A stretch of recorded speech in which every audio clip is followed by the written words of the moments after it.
All right. Hi, everybody. Thanks for your patience. I know everything's really tightly scheduled, and we just wanted to make sure that you were able to get settled down. And it's such a beautiful day. And if I just want to, my name is Mary Bergman, and I'm happy to welcome you here to the. Does anyone know what year it is? Which annual? Yeah, I know. I feel like you could probably all give this speech by now. So I will just say that I really appreciate your being here, and I appreciate the support of the Nantucket Athenaeum and all the sponsors that you see listed here and on the back of your program. I would also like to ask you to silence your cell phones. Even if you think your cell phone might not be on, please check. After the presentation, Eileen Myles is going to be signing books in the back, in the little teen corner there, and books are for sale if you don't happen to have a book with you. So I'm thrilled to welcome Eileen Myles here to Nantucket. Eileen is a poet, novelist, performer, and art journalist, and their 20 books include Afterglow, dog memoir, Cool for You, and I Must Be Living Twice, new and selected poems. I hear a phone making noise. And Chelsea Girls. Eileen is a recipient of a Guggenheim Fellowship, an Andy Warhol Creative Capital Arts Writers Grant, and many other awards. Myles received I'm like really rattled, as you can tell. Currently, Eileen teaches at NYU and Europa University and lives in Marfa, Texas, and New York. So I read Afterglow this winter, and I read it so fast. I read it in one night, and I just sort of felt dizzy when I finished it, and I never really felt like that about a book before. I was dog sitting at the time. Is anybody else here a dog sitter? Dog walker? Have a dog? Yeah. So every February break when everybody else goes away, I stay behind and walk the dogs and brush the dog's teeth and all that. So Afterglow is described as a dog memoir, but it is about the story of Rosie the pit bull, Myles' companion for 16 years, but of course it's about a lot of other things, the interconnectedness of all things. And I just really think you're going to enjoy it and enjoy hearing from Eileen, and I'm going to turn things over to you now.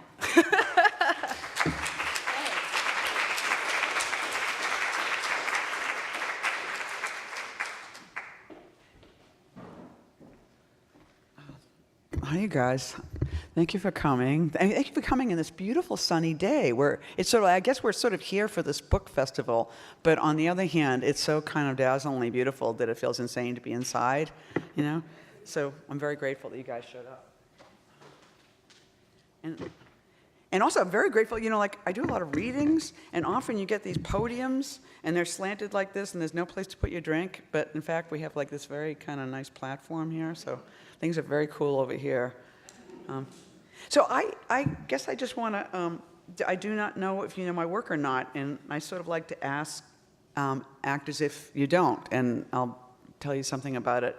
And it's fun to be in Nantucket in particular because I grew up in Massachusetts and had come to Nantucket exactly once around 1971 or 72, and I was kind of like depressed and just out of college, and I rented a bike and was like trying to go to the beautiful place. Like I feel like my 20s were all about going to the beautiful place and realizing that I was still depressed, And so this was one of those, and so it's so great to return to be and be somebody else, and it's different, but it's actually not that different. There's more houses for sure. A lot of places that were green, there are houses now, but. And then I think it's also kind of dazzling to be someplace where people keep referring to where they are as the island. It's like, oh, you just came back to the island. I was like, oh yeah, we're on an island. So the strangeness of the geography is startling and kind of cool.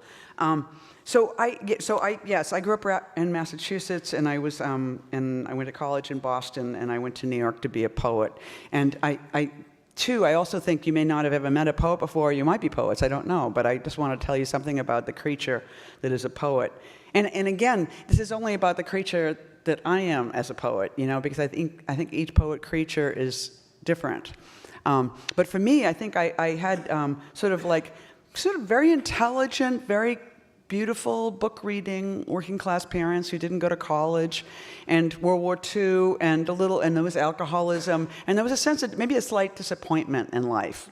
And so my one project was to not be disappointed, and so it meant that I had to do the right thing, and I had to do something great, and I had to do something interesting, and so I made a lot of decisions when I was young, but I kept making decisions, and that was sort of the problem. So I was like, through my 20s, I was sort of reeling with no, I'll be an inhalation therapist. No, I'll be a lawyer. No, I'll be a journalist. I'll go to Columbia, And so there was this kind of frothy thing going on all the time. But the thing that was fascinating was that all the while, I was writing poems, and I didn't think much of it because I just always liked. It seemed like there were two things. There were drawings, which you would sit in school and draw people around you, and there were poems, which were just kind of like jokes, but they were sort of like a comic strip, except vertical. Like there was a cartoonist in the 60s and 70s named Jules Pfeiffer, and he was always like a dancer who would go like this and say something, and then she would go like this and say something. And I felt like I could never quite, my problem with myself as a visual artist is that I was very good, but I could never draw. And so I always thought when I grew up, if I couldn't figure anything else out, I could always fall back on being a cartoonist, and I would have a comic strip in a newspaper. Because that wonderful way when you were a kid that everything was like, it was like, of course you would do that. But I could never draw the same picture twice. And so the seriality part of the comic strip just seemed like it was never going to work. But the part that really worked was the balloons. And so early on, I determined that writing poems was like writing just the balloons. And so I was doing that for a while, and so actually I really kind of, at one point, I noticed that despite the fact that I was thinking I was going to do this, and I had this job and that job after college, the thing that was actually going on was being a poet. And so it was kind of like a hole in the universe, and at that point I thought, but if I'm a poet, I can think about all these things. And I can, if I'm interested in astronomy, I can write about the stars. If I'm a poet, I can go to Portugal and write about Portugal. You didn't have to be one thing, you could be everything, as long as it could fit through this tiny hole and be like captions. And so at that point, I thought, all right, then I'll do that with my life. And that's pretty much the decision I've made. And the thing that's so interesting is that the whole speaks. It's sort of like the more, you probably know this, like anything you do constantly becomes a kind of divination. Like if you're into tarot cards and you just do tarot cards every day, eventually they start to actually really tell you things. Like anything you return to continually starts to become like a magic system. Like if you're, as a poet, if you start to write a poem on Memorial Day and you write it until Labor Day, it's exactly what we know as the uncertainty principle, which is you will have a summer like you have never had before in your life. Because the world, once the world is being watched, it starts prancing and doing really crazy things. I mean, it was why, if some of you remember in the Vietnam War, it was the first war that was on television, and we never had a war on TV after that, because if you put a camera on a war, everybody sees what a war is, and the government decided we were not to have that information. But part of it was that it was like, it became a war like nobody had ever seen because it had a camera on it.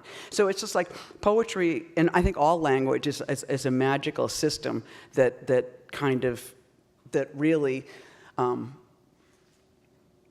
it waxes huge upon observation, and so it's also like photography. Like a friend of mine came to New York in the 90s. I might not stop talking. I have a desire to be a stand-up comedian, so we might get to the work, we might not.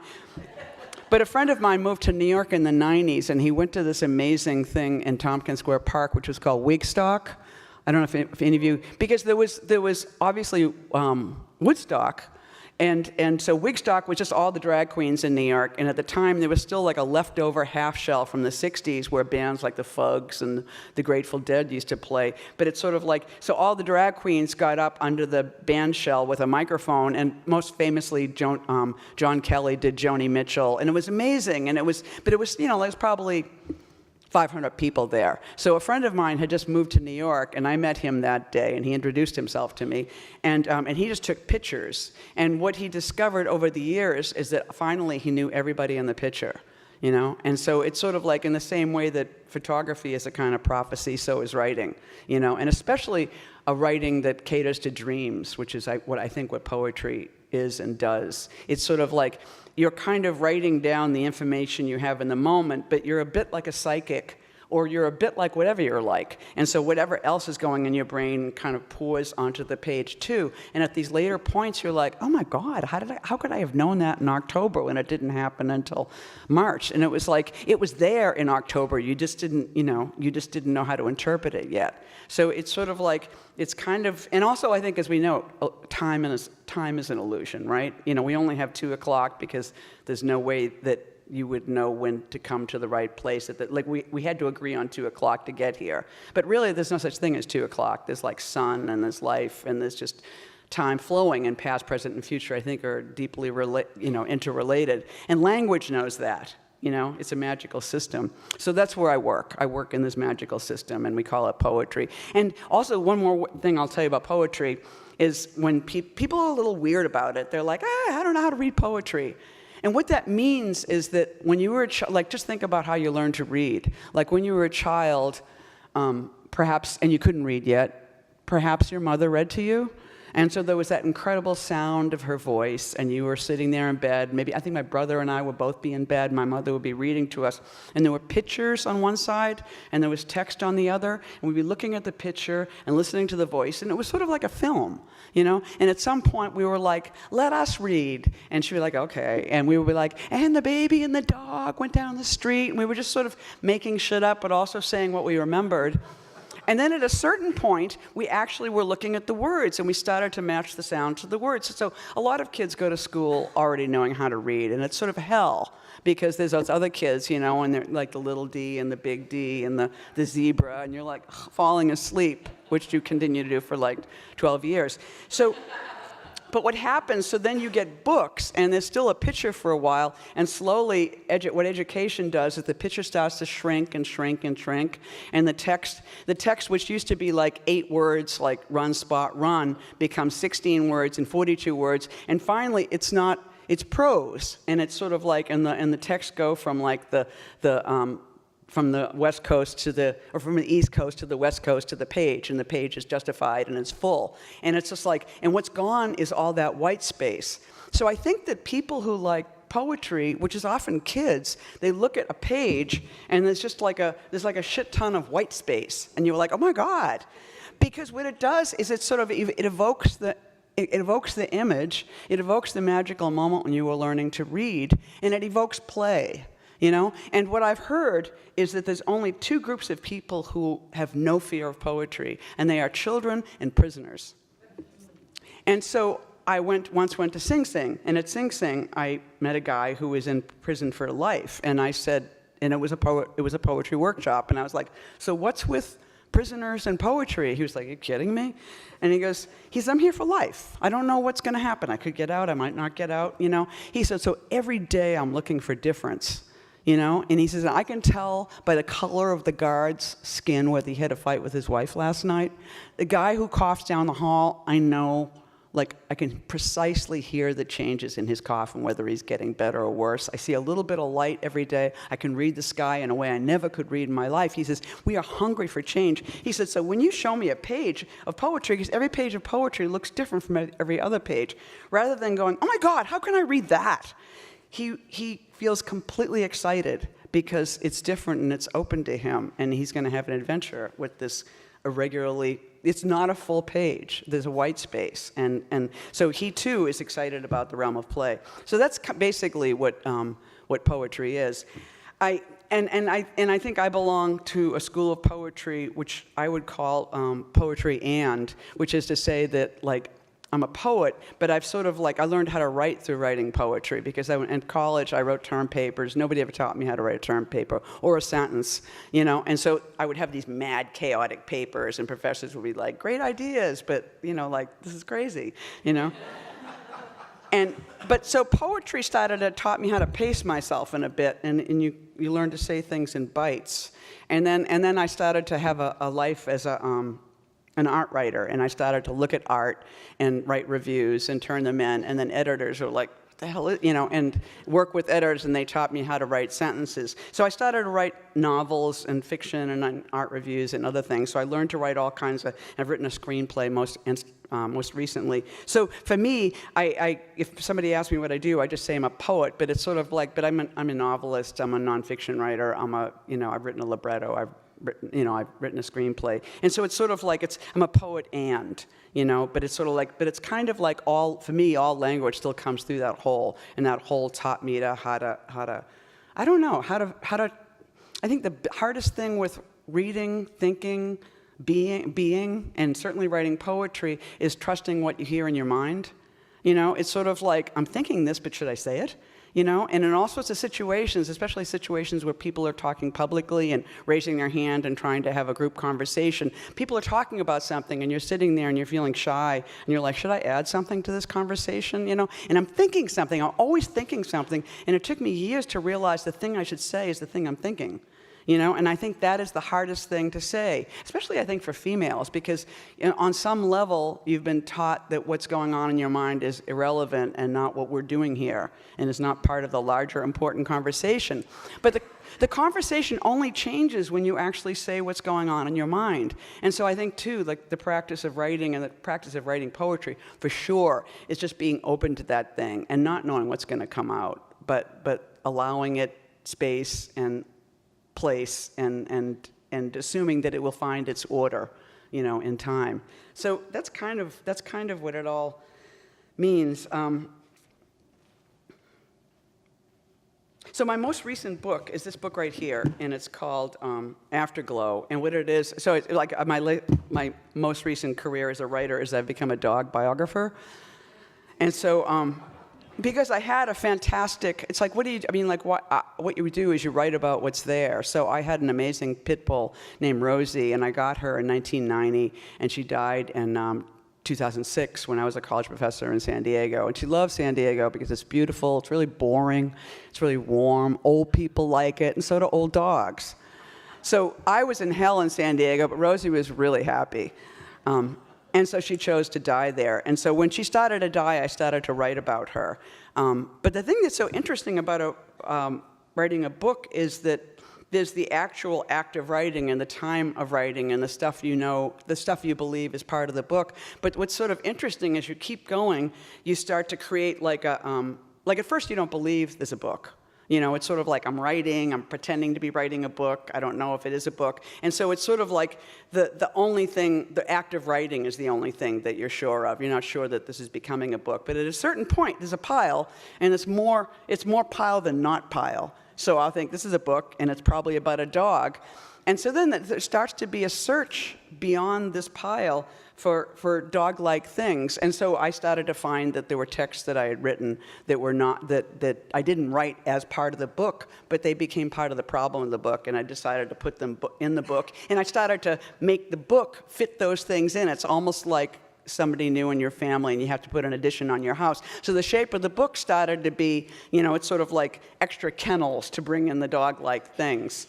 So I'm going to read this piece. So I wrote the book, I started the book in 2006, and the book was published last year. But I wrote this fragment, or part of this fragment, in 1999, and the book wound up being sort of about it. So I'm going to read this, and it'll sort of explain more to you, maybe. And it doesn't have a chapter title. It has a funky little envelope with my address at the time. You can't see it, but if you buy the book, you'll have it. You'll have your own copy of this. One day in 1999, an awkward hand-addressed letter appeared in my hallway. The mailman threw everything on the stairs. I grabbed the letter and headed with Rosie to the dog run. You know what? I'm going to stop myself, because I'm going to read this for you in a second. But what I wanted to say, and I think there's only one moment to say it, is that this is about a dog, and I got this dog I was 40 years old. I hadn't drank for 8 years. I was like, I wanted to have a dog all my life. I wanted a dog more than anything in the world. And I lived in a two-family house and my mother's like, no dog. I had like an alcoholic dad. Everything was about my father. There was no room for kids to have dogs. So I was like, I would leave notes on my pillow begging for a dog. And one day my dad got me a dog, and then the next day my mother returned the dog to the ASPCA. It was like that kind of. It was like mother was a good cop, bad cop. So I wound up being a person who just wanted a dog so much that I felt like I became dog, and I felt like my longing was dog, and my desire was dog, and dog was the... So I want to read you a dog poem before I read from the dog book, so you'll understand the depth of the dog connection. This is called The Irony of the Leash. And it was the title of my first book of poems when books were like stapled, like somebody wrote, ran it off on a machine and we like collated 160 copies. Okay, The Irony of the Leash. Life is a plot to make me move. I fill its forms in unwitting crayon. I am prey to the materials of me. Combinations create me into something else. Civilizations, inventions numb me, placate me, carry me around. I am no better than a dog. My terms are not bark and howl, but I often get drunk and raucous. I was in my 20s when I wrote this. Often I need to get laid so bad I imagine my howls lighting up the neighborhood, pasting rings around the moon. As a child, I was very in love with the stars. As a human, a victim of my perceptions, it is natural that I should love light, and as a passive dreamer, it is natural that I should be attracted to the most distant, inaccessible light. What do you make of this, friend? I need the reassurance of human voices, so I live with a phone, or I go out and seek my friends. They are always different, these people who happen to be moved by the same music as me, whose faces I like, good voices. I can recognize the oncoming footsteps of a person I like. In this, I am little better than a dog. Sometimes I go to the movies and I sit in the dark, leaving the light and relishing the movements of images occurring in another time, bright and pretty. And though I know very well, as I paid my $1.50 and came in here and chose a seat, a decision based on the condition of my eyesight and my place in society, I may sit in the front or the back. Am I old? Am I young? I know very well that this movie is not real, yet I am often in the grips of fears more real than those my own life throws up from my unwilling complicity. And I am visibly shaken, often nearly screaming with fright and revulsion, yet I know it is not real. Movies have caused me to become an artist. I guess I simply believe that life is not enough. I spin dreams of the quotidian out of words I could not help but choose. They reflect my educational background, the economic situation of my parents, and the countries their parents came from.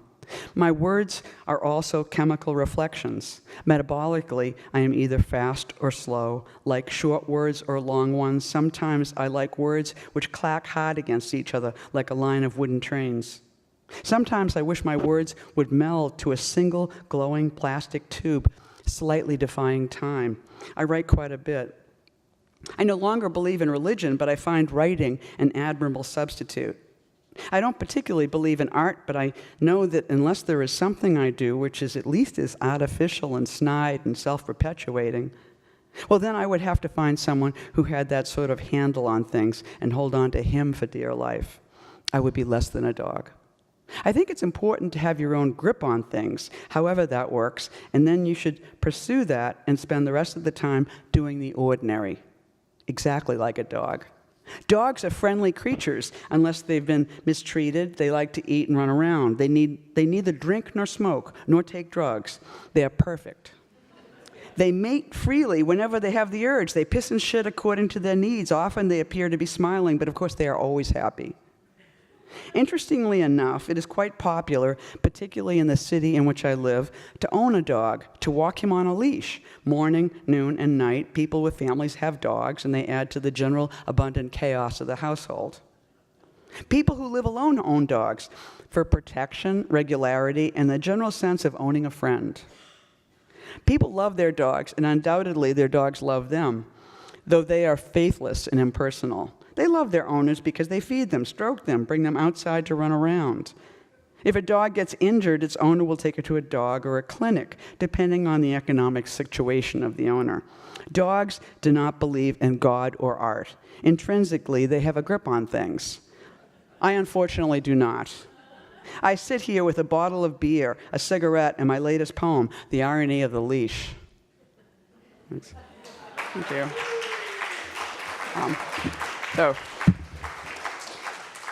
So I wrote that in 1978, and it's also very weird to say the hymn, because I'm like famously a queer poet, and it was like, hymn? No. So one day in 1999, an awkward hand-addressed letter appeared in my hallway. The mailman threw everything on the stairs. I grabbed the letter and headed with Rosie to the dog run, which in that neighborhood was a skimpy little triangle at 39th Street, west of 9th Ave. It was an amazing perspective on midtown roofs and also dull traffic heading to New Jersey. My neighbors were weird, sad former actors. I liked a pink-cheeked older woman named Doris who walked every one of the neighborhood's dogs, including mine. This is like 16 years ago, so Doris is probably dead. Sitting on a bench while Rosie sniffed the ground, I tore open the strange note. It read, "Dear Eileen, I take the liberty of calling you Eileen to begin the unpleasant duty of forcing you to legally take responsibility for the damages you have inflicted over a period of 9 years upon the being you have taken to calling Rosie. I am Rosie's lawyer. Dog lawyers have only become possible in recent years, even months. Which is not to say crimes of all kinds against dogs are new in any way. Crimes against dogs are ancient and widespread, but dogs having the wherewithal to attain legal representation is new indeed. My services have been retained thanks to a generous bequest by an anonymous donor who set up a foundation in her will for the explicit purpose of identifying dogs who were likely litigants, candidates for beginning the long and arduous process of getting the ball rolling on dogs' rights. It's been clear, I didn't even know I made that pun when I wrote that. It's been clear to my client during her life, and most pressingly at the time of her death, that the best way to make this need known would be to take up an individual dog's case, not the case of all dogs, which is too ubiquitous to pursue in the explicit way that law makes possible for human litigants who are generally assumed to be individuals. A wealthy individual, of course, does not have more rights than a poor one. We are all brought up to honor human rights, but only wealthy humans are able to use the full force of the law, i.e., obtain high-quality representation. By this logic, there can be no freedom for dogs unless there are wealthy dogs. There is one today, the dog formerly known as Rosie. She has been left a significant sum of money in my client's will. She may spend it as she pleases, with the single stipulation that she obtain counsel and press charges against her owner for a variety of abuses and crimes against dog kind. As you know, Eileen Myles, that owner is you. It seemed unbelievable to me. Rosie was about 10. I looked at her licking an empty wrapper against the fence. She appeared entirely innocent of the letter's content. What? Are we already going home, she seemed to say? Okay, I don't think she knows anything about this. I popped the leash back on and walked home planning my day. The loft we lived in was right across from Port Authority. Day and night, I watched the lights of buses sail in and out of the building. I thought about the letter from time to time. I mean, for years. I showed it to people. They laughed and smiled. Could Rosie and my entire relationship be framed as blame? I did force her to have sex with Buster that one time. No, twice. Could I write a book about that? I've never been an idea writer. I have like a spurt and then I go do something else. But this would be her book. A dog book is a great idea. Oh, what are we doing? This is wicked because we almost have no time already. I can read a little dog book or a little more dog book or a little poetry. Which way? What do you think? What are you feeling? Dog book. Okay, because there's an amazing passage. So I began to write as the dog was dying, and so the stuff is literally about the dog dying. And then she died, and I moved to Los Angeles, and I had a box of her stuff, like the things I couldn't throw out, and I brought it with me to LA, and I stuffed it in the closet. And then before I left LA, I pulled the box out, and I decided I would take a picture of each thing, and I'd write about it, and then I would throw the stuff out. And so then there's a chapter that's like a dog will.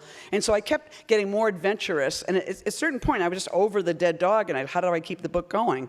And I also had this one issue, which was that my dad died when I was a kid, and we were very close. And when I got this dog, I looked in her eyes, and I'm like, oh, my God, it's my father. And so there's a whole theme in the book about my father coming back again as a dog. So the book was starting to get more and more fantastic, and I wrote a whole thing about how dogs come back as human beings and how dogs used to be in the ocean. I just, like when I used to drink a lot and then I would go on the wagon, I would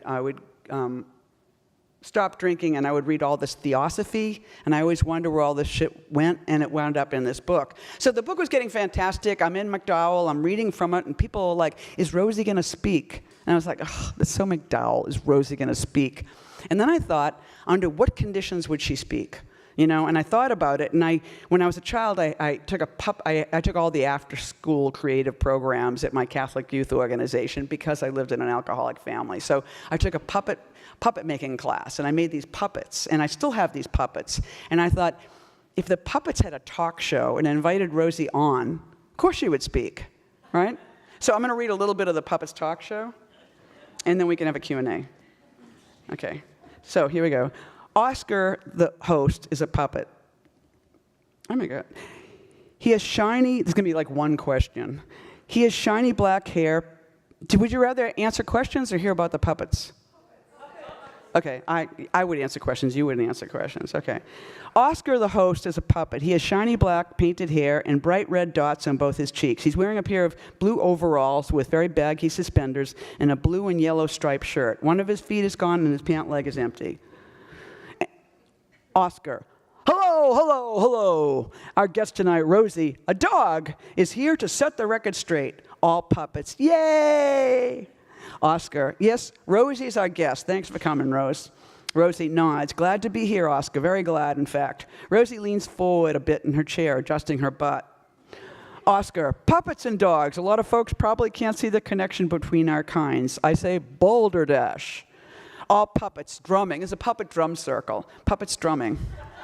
Oscar, our studio audience, the kids. Camera pans to the kids. Just to the left of Oscar and Rosie is a short row of puppets. Bedelia, who has black yarn hair. Montgomery, a young guy with painted reddish hair. Casper, a ghost. Little more than a white clown head and a sheet. And finally, Crocky the crocodile, a pair of papier-mâché jaws going clack, clack, and a lower body of red and green upholstery material.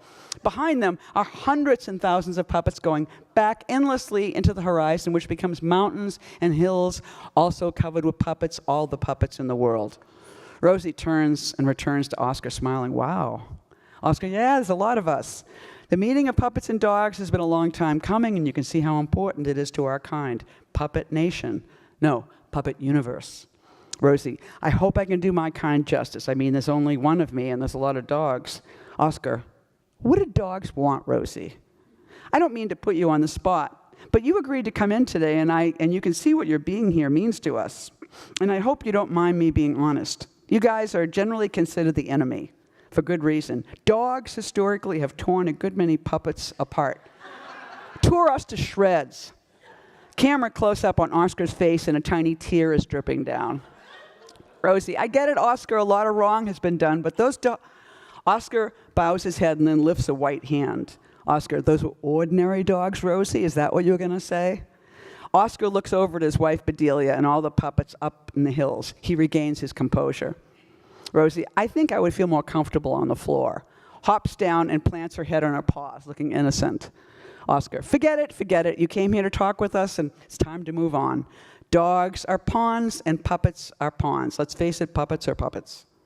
People put their hands inside us. They enter our heads and our bodies to make us say things, whether we believe them or not. Rosie, over her shoulder, people have us on leashes. People feed us on the floor. They put us to sleep. People put us down. Oscar, right, and that doesn't happen to us. But now that you're animated, the idea is this is after Rosie's life, so she's animation now. After you're animated, we've got a lot more in common. All it takes to see things fresh is the right opportunity, a good invite. Oscar looks around proudly to be on our show. Rosie hops back on chair. And how many dogs get this, Oscar? How many dogs are called? I'm grateful I was called. I always was. I guess that's why I'm here. Oscar, what was it like? Rosie, what was what like? Oscar, I don't know how to put it. The fame? I mean, you're definitely getting famous right now. You've been written about. You're like Lady Di. You're basically being deified. Flips through the pages of a galley, nodding. As well as defiled? Rosie, no great shakes, Oscar. Big dog, little dog, all the same. Humans are the problem. I think you'll agree. Oscar nodding. All puppets. A murmuring begins with Oscar's low hum and cascades all the way up the mountains like a growly bell or a quake. Oscar, you just touched the rock, my friend. Rosie, the one I had rode me like a car. She was interested in how she abused me. She wrote about it. She wrote about it extensively. I mean, that's why I'm here, right? When I died, she described the ways my body was treated. Paw pushed in plaster like a criminal or a child. They made a Rosie souvenir before they threw me in the fire. Then, and only then, oh yeah, and when I was dying, get this, when they're wheeling me around town like a man who has money, then she writes on her long legal pad, puppetry. She gets the idea that I was used, treated like I was an empty. Great. Yeah, what about my whole long life, Eileen? Oscar, that was your name for her? Rosie, no, it was not. I called her Jethro. That was my name for her, and believe me, I got in more than one fight defending that name. I tell a few other dogs in the park, ugh, here comes Jethro. When she's loping towards me with her big smile and a rope, like it's good news, I got to go home for hours and sit on the floor. Yet I had a certain amount of loyalty. The dogs in the park got snickering and telling all the other dogs, look, Jethro. I wasn't down for that shit, laughing at her. That's pretty much why dogs in captivity, but that's pretty much all dogs, we're known for our loyalty. We stay with the hand we were dealt, and we generally will fight for it. Dogs do have choices. Unlike you guys, we can move on our own, and some dogs totally do. Go to Mexico, for instance, live your own life, though you can fucking starve on those streets. But yeah, there's a lot of us down there. I guess anything's better than getting gassed as a pup, but my point was I was very often defending her and getting myself in fights in the dog run for years, and did she have any idea? First she tries to get me knocked up, had me raped. That is in the book, to her credit. Later she decides, no, that's not what I want, and then has my insides yanked out. Puppets look aghast, all puppets. Rosie, you didn't know about that? Spaying? Oscar, they take away your copy thing? Isn't that it, Rosie? Still, do you want more dogs? Isn't that the argument, alleviating dog suffering? Rosie, yes, we want more dogs. Do you want more puppets? Rosie turns and looks up the mountain and beyond. We want to outnumber humans and turn it around. Not in a warlike fashion, but, gentle. We're doing it from the inside out already. That's what this book means. We are talking to our masters, very gently and subtly. Dogs are true leaders and strong teachers, as the life of Eileen Myles after my own life will show. Life is short. That's the problem. It's very hard for one dog to do much in one lifetime, 16 years. By the time you hit your message, your body's failing. Oscar, so there's some truth? Rosie, truth to what? Eyebrow raise. Oscar, well, here's your book, Afterglow. It's right on my knee, and what I'm hearing now from you is it's not so clear how much of the work here is yours. Oscar turns towards the camera, waving the book. Authorship. Who's writing who? Rosie, want the facts? Here's the facts. And this is the end for now. My lawyer wrote Eileen Myles 10 years ago, and she did nothing. I was begging her for years. At least make us some money. The pages my lawyer wrote were brilliant. Can we throw them on the screen? It's a little long. Oscar, we're in puppet time. Do puppets have time? All puppets. Yeah! I'll stop there. Thank you so much. We have one question. I think we have time for one question. Anybody want to ask a question? Did you speak at a poetry festival in Farmington today? Yes. Yeah. Oh, cool. Next question. There was some, and you'll be the fine. Yes, please. I do. I have a pit bull named Honey, and I rescued her from the city shelter. She was a stray in the Bronx for 2 years, and she was about to be put down at 1 o'clock. I didn't mean to get a dog, but I meant to rescue her, and now I live part of the time in Marfa, Texas, and I live in New York, and so Honey lives, it's crazy, like a stray from the Bronx now has like a large yard in Texas, and she goes hiking at Big Bend, and she even went away, last summer she ran away for 4 days on ranch land in Texas, and I met the border control, I met the animal control, I met all the ranchers. A friend of mine works in the Nature Conservancy. She got on a little plane flying around looking for Honey, and finally the story was 2 days out, a rancher said, there's some dog out there trying to, herding the bulls. And so she's gone from being a city dog, to a wild dog in love with bigness. And yes, so I am still a dog owner. Thank you so much.